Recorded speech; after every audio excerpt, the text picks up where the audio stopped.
வணக்கம். செப்டம்பர் 21ஆம் தேதி நேத்து பங்குச்சந்தை முடிந்த பின் அல்லது முடிகிற தருணத்தில் வெளிவந்த சில செய்திகளை விரைவாக பார்க்கலாம்.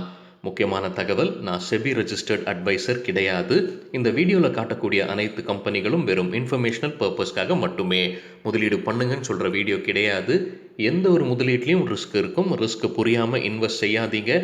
ரிஸ்க் புரியலன்னா தயவு செய்து இன்வெஸ்ட்மெண்ட்டை தவிர்த்துருங்க. நம்ம ருப்பி டிரைவர் சேனலை சப்போர்ட் பண்ணுற அனைத்து நல்ல உள்ளங்களுக்கும் நன்றி. வீடியோ பிடிச்சிருந்ததுன்னா தயவு செய்து லைக் பண்ணுங்கள், தெரியாதவங்களுக்காக ஷேர் பண்ணுங்கள். சில இண்டிவிஜுவல் ஸ்டாக்ஸ் மற்றும் செய்திகள் விரைவாக பார்க்கலாம். ஹெச்சிஎல் டெக்னாலஜிஸ் தரப்புலேருந்து ஒரு அப்டேட் இருக்குது. கம்பெனிக்கு ஒரு புது ஆர்டர் கிடைச்சிருக்கு. எம்கேஎஸ் இன்ஸ்ட்ருமெண்ட்ஸ் கிட்டேருந்து 5 வருட ப்ராஜெக்ட் கிடைத்திருப்பதாக அறிவிச்சிருக்காங்க.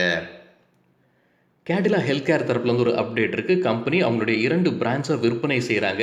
இன்டகிரேஸ் பிரைவேட் லிமிடெடுக்கு விற்பனை செய்கிறாங்க. எந்த 2 பிரான்ச்னா மிஃப்ஜெஸ்ட் மற்றும் சைட்டோலாக் பிரான்ச்சை விற்பனை செய்கிறாங்க. இந்த டிரான்சாக்ஷன் அடுத்த 30 நாட்களுக்குள்ளார முடிவடையும்னு கம்பெனி சொல்லியிருக்காங்க. கிட்டெக்ஸ் கார்மெண்ட்ஸ் தரப்புலேருந்து ஒரு அப்டேட் இருக்குது. ஒரு பழைய நியூஸ் தான். கம்பெனி தெலுங்கானா மாநிலத்தில் முதலீடு செய்ய போகிறதாக நமக்கு முன்னவே தெரியும். இப்போது அரசும் கம்பெனியும் ஒரு ஒப்பந்தத்தில் கையெழுத்திட்டிருக்காங்க. அந்த ஒப்பந்தத்தின்படி கிட்டெக்ஸ் கார்மெண்ட் தெலுங்கானாவில் 2406 கோடிகள் முதலீடு செய்கிறாங்க. முதல் ப்ராஜெக்ட் டிசம்பர் 2022 கமர்ஷியல் ப்ரொடக்ஷன் ஆரம்பிக்கும்னு, இரண்டாவது ப்ராஜெக்டுடைய கமர்ஷியல் ப்ரொடக்ஷன் ஜூன் 2023 ஆரம்பிக்கும்னு கம்பெனி சொல்லியிருக்காங்க. ஸ்பைஸ்ஜெட் குறித்து ஒரு அன்கன்ஃபர்ம்டு செய்தி பத்திரிகையில் வெளியாயிருக்கு. அந்த செய்தியின்படி ஸ்பைஸ்ஜெட்டுக்கு அவங்களுடைய போயிங் மேக்ஸ் விமானத்துக்கு 300 கோடி ரூபாய் ரெண்டல் வேவர் கிடைத்திருப்பதாக சொல்லியிருக்காங்க. லீஸ் ரெண்டல் வேவர் கிடைத்திருப்பதாக சொல்லியிருக்காங்க அந்த செய்தியில். இது குறித்து ஸ்டாக் எக்ஸ்சேஞ்ச் விளக்கம் கேட்டிருக்காங்க கம்பெனியிடம். இந்த வீடியோ செய்கிற தருணம் வரைக்கும் எந்த விளக்கமும் நான் பார்க்கல. அதே மாதிரி இந்துஸ்தான் ஏரோநாட்டிக்ஸிடமும் ஸ்டாக் எக்ஸ்சேஞ்ச் விளக்கம் கேட்டிருக்காங்க. பத்திரிகையில் வந்த ஒரு செய்தி குறித்து என்ன செய்தின்னு பார்க்கும்போது, இந்துஸ்தான் ஏரோநாட்டிக்ஸ் இந்த மாதத்தில் ஆஃபர் ஃபார் சேல் வழியாக அவங்களுடைய ஷேர்ஸை விற்பனை செய்வாங்கன்னு ஒரு அன்கன்ஃபர்ம்டு செய்தி. இந்த வீடியோ செய்கிற தருணம் வரைக்கும் கம்பெனி எந்த விளக்கமும் அளிக்கவில்லை. அனுபம் ஃபின்சர்வ் தரப்புலேருந்து ஒரு அப்டேட் இருக்குது. கம்பெனி ஸ்டாக் ஸ்பிளிட்டுக்குரிய ரெக்கார்ட் டேட்டை வெளியிட்டிருக்காங்க. அதன்படி அக்டோபர் 7ஆம் தேதி ரெக்கார்ட் டேட்டா அறிவிச்சிருக்காங்க. ஸ்டாக் ஸ்பிளிட் ஃபேஸ் வேல்யூ 10 ரூபாய் கொண்ட ஒரு ஷேர் 1 ரூபாயாக மாறும். இந்த ஒப்புதல் அவங்களுக்கு ஆனுவல் ஜெனரல் மீட்டிங் செப்டம்பர் 20ஆம் தேதி நடைபெற்றது. அதில் கிடைச்சிருக்கு. யூனிவர்சல் ஆட்டோ ஃபவுண்டரி அவங்களுடைய போனஸ் ஷேர்ஸ் குறித்து அக்டோபர் 1ஆம் தேதி முடிவெடுக்கப்படும்னு சொல்லியிருக்காங்க. கூடவே அவங்க இப்போதைக்கு பிஎஸ்சியில் எஸ்எம்இல லிஸ்ட் ஆயிருக்க போல தெரியுதுங்க. மெயின் போர்டுக்கு மைக்ரேட் ஆகிறது குறித்தும் அக்டோபர் 1ஆம் தேதி முடிவெடுப்பதற்கான வாய்ப்பு இருக்குன்னு சொல்லியிருக்காங்க. ஒரு முக்கியமான கவனம் பார்க்கும்போது, இந்த ஷேர் கடைசியாக ட்ரேட் ஆனது செப்டம்பர் 3ஆம் தேதி. ஏன் இவ்வளோ நாட்களாக ட்ரேட் ஆகலை அப்படின்றது தெரியலை. அதானி போர்ட்ஸ் தரப்புலேருந்து ஒரு அப்டேட் இருக்குங்க. ஒரு பழைய செய்தி தான். ஆனால் அதற்குரிய சிசிஐ அப்ரூவல் இப்போ கிடச்சிருக்கு. காம்படிஷன் கமிஷன் ஆஃப் இந்தியா கிட்டேருந்து ஒப்புதல் கிடச்சிருக்கு. கம்பெனியுடைய கங்காவரம் போர்ட்டில் முதலீடு செய்வதற்கு அவங்க கங்காவரம் போர்ட்டில் 10.4% வாங்குறாங்க. நெஸ்லே இந்தியா குறித்து ஒரு செய்தி எக்கனாமிக் டைம்ஸில் வெளியாயிருக்கு. அதோடைய தலைவர் திரு சுரேஷ் நாராயணன் எக்கனாமிக் டைம்ஸ்க்கு பேட்டி அளித்திருக்கிறாரு. அதில் என்ன சொல்லியிருக்கிறாருன்னா, 2022 கடினமான வருடமாக இருக்கும் கம்பெனிக்குன்னு சொல்லியிருக்கிறாரு. என்டிடிவி குறித்து நேற்று நம்ம ஒரு செய்தி பார்த்துருந்தோம். ஒரு அன்கன்ஃபர்ம்டு செய்தி. அந்த செய்தியில் என்ன சொல்லியிருந்தாங்கன்னா, அதானி குரூப் என்டிடிவியை வாங்க போகிறதாக சொல்லியிருந்தாங்க. இந்த செய்திக்கு ஒரு விளக்கம் கொடுங்கன்னு ஸ்டாக் எக்ஸ்சேஞ்ச் கம்பெனியிடம் கேட்டிருந்தாங்க. இப்போ கம்பெனி விளக்கம் அளித்திருக்காங்க ஸ்டாக் எக்ஸ்சேஞ்சுக்கு. அவங்க கொடுத்துருக்கிற விளக்கம் என்னன்னா, அந்த மாதிரி எந்த ஒரு பேச்சுவார்த்தையும் இப்போதைக்கு போகலை அப்படின்னு சொல்லியிருக்காங்க. ராதிகா மற்றும் பிரணாய் ராய் அவங்களுடைய ஃபவுண்டர் ப்ரொமோட்டர்ஸ் 61.45% ஸ்டேக் வச்சிருக்காங்க. இப்போதைக்கு அந்த மாதிரி எந்த விற்பனை எண்ணமும் கிடையாதுன்னு சொல்லியிருக்காங்க கம்பெனி. ஹெச்டிஎஃப்சி பேங்க் குறித்து ஒரு செய்தி வெளியாயிருக்கு. பேங்க் அக்டோபர் மாதத்திலிருந்து பேடிஎம்முடன் இணைந்து அவங்களுடைய கிரெடிட் கார்ட்ஸை கொடுக்க ஆரம்பிப்பாங்கன்னு சொல்லியிருக்காங்க. மாஸ்டர் கார்டு வழியாக கொடுக்க முடியாது. நம்ம மாஸ்டர் கார்டுக்கு தடை இருக்குது ஆர்பிஐ உடையது. ஸோ அதனால் விசாவுடன் இணைந்து அவங்க கிரெடிட் கார்ட்ஸை இஷ்யூ செய்வாங்க அக்டோபர் மாதத்திலிருந்துன்னு சொல்லப்படுது. இதற்காக அவங்க பேடிஎம்முடன் ஒரு ஒப்பந்தத்தில் வராங்க. ஏன் பேடிஎம் இதுக்குள்ளார வராங்கன்றது தெரியலைங்க. ஏன்னா அவங்களுடைய பிஸ்னஸ்க்கு முரணான பிஸ்னஸாக இது இருக்குது அப்படின்றது என்னுடைய புரிதல். ஏன்னா அவங்களுடைய பேடிஎம் ஆப்பை பயன்படுத்துவதற்காகத்தான் அவங்க முன் வருவாங்க. ஆனால் இப்போ அவங்க ஹெச்டிஎஃப்சி பேங்குடன் இணைந்து ஹெச்டிஎஃப்சி பேங்குடைய கிரெடிட் கார்டை விற்பனை செய்வதற்கு உள்ள வராங்க. ஸோ அது ஒரு முரணான ஒரு டீல் மாதிரி எனக்கு தெரியுது. இதில் உள்ள வேற ஏதாவது கமிஷன் ரிலேட்டடாக இருக்கான்றது தெரியல. Wardwizard innovations and mobility limited கம்பெனியுடைய போர்டு ரைட்ஸ் இஷ்யூக்கு ஒப்புதல் வழங்கியிருக்காங்க. 49 கோடி ரூபாய் ரைட்ஸ் இஷ்யூ வழியாக ஃபண்ட் ரைஸ் பண்ண போகிறதாக சொல்லியிருக்காங்க.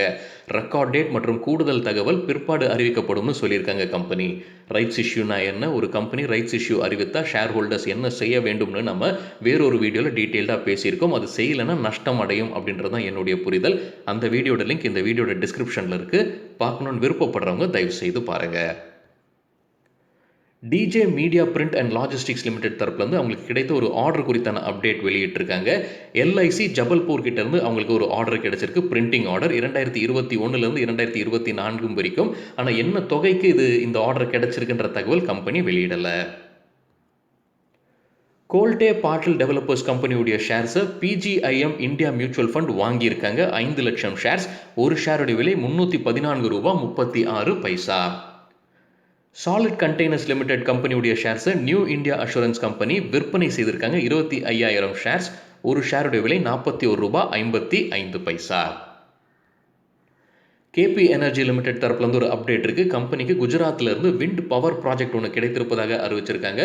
119 கோடி மதிப்பிற்கான ஆர்டர்னு சொல்லியிருக்காங்க கம்பெனி. மந்தானா ரீட்டைல் வெஞ்சர்ஸ் கம்பெனியுடைய ஷேர்ஸை ராகேஷ் ஜுன்ஜுன்வாலா விற்பனை செய்திருக்கிறாரு. செப்டம்பர் 17 மற்றும் செப்டம்பர் 20 ஒட்டுமொத்தமாக 98,000 ஷேர்ஸை விற்பனை செய்திருக்கிறாரு. அவருடைய ஸ்டேக்கை குறைச்சிருக்கிறாரு.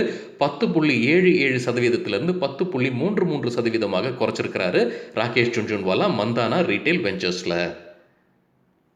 கெய்னர்ஸ் வித் ஹை வால்யூம் பட்டியலை விரைவாக பார்க்கலாம். ஹை வால்யூம் எப்படி சொல்கிறோன்னா, நேற்று வால்யூமுடன் கடந்த 10 நாளைக்கான ஆவரேஜ் வால்யூமை கம்பேர் செய்து 100% மேலே இருக்கிற சில ஸ்டாக்ஸ் கெய்னர்ஸ்ன்னு சொல்லும்போது ஷேர் ப்ரைஸ் அதிகரித்திருக்க வேண்டும்.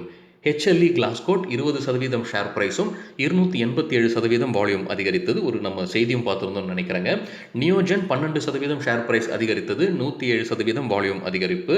டிசிஐ டெவலப்பர்ஸ் 10% ஷேர் ப்ரைஸும் 353% வால்யூம் அதிகரிப்பு. இந்தியன் ஹோட்டல்ஸ் 8% ஷேர் ப்ரைஸும் 469% volume. Apollo pipes 7.7% share price உயர்ந்தது, 229% வால்யூம் அதிகரிப்பு. கிரெப்ஸ் பயோகெம் 7% ஷேர் ப்ரைஸ் உயர்ந்தது, 218% வால்யூம் அதிகரித்தது. EIH association hotel 6% share price அதிகரிப்பு, 614% வால்யூம் அதிகரிப்பு. டாடா எலக்ஸி 6% ஷேர் ப்ரைஸும் 151% வால்யூம் அதிகரிப்பு. RPG life 5% share price, 139% volume. Palred technologies 5% share price அதிகரித்தது, 136% வால்யூம் அதிகரிப்பு.